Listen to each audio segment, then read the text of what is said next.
पहले भी काफ़ी दफ़ा हॉस्पिटल्स में विजिट होता है, लेकिन फ़र्स्ट टाइम इंटरेक्टिव सेशन था।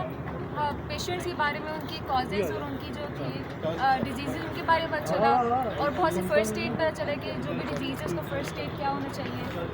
इसके अलावा सर ने हर चीज़ को बहुत अच्छे से एक्सप्लेन किया, मतलब इस तरह की हमारी एक्सपेक्टेशन नहीं थी, क्योंकि हम पहली दफ़ा इस तरह जा रहे थे हॉस्पिटल, फर्स्ट इंटरेक्शन था, इस तरह फर्स्ट इंटरेक्शन था, तो हमारी इस तरह की एक्सपेक्टेशन नहीं थी कि हम लोग नॉर्मल विजिट होगा, इस तरह था हमारा। लेकिन बहुत अच्छे से एक्सप्लेन किया, बहुत अच्छे से गाइड किया सर ने। Thank you sir.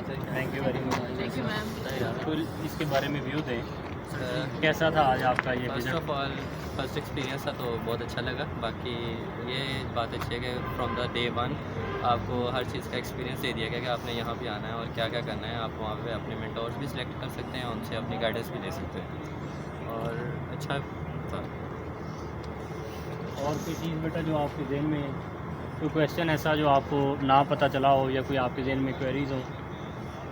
ठीक है जी, किसी के जहन में कोई क्वेश्चन? हमें थोड़ी बहुत समझ आई है कि हमारे इंटरेस्ट किस चीज़ में हो सकते हैं, मतलब वार्ड्स को देख के थोड़ा आइडिया हो गया कि हम इस वार्ड में जाएंगे तो हम कंफर्टेबल रहेंगे, हम कर सकते हैं। तो हमें डिफरेंस थोड़ा समझ आया कि हमें किस चीज़ में इंटरेस्ट है। ठीक है, शाबाश। सर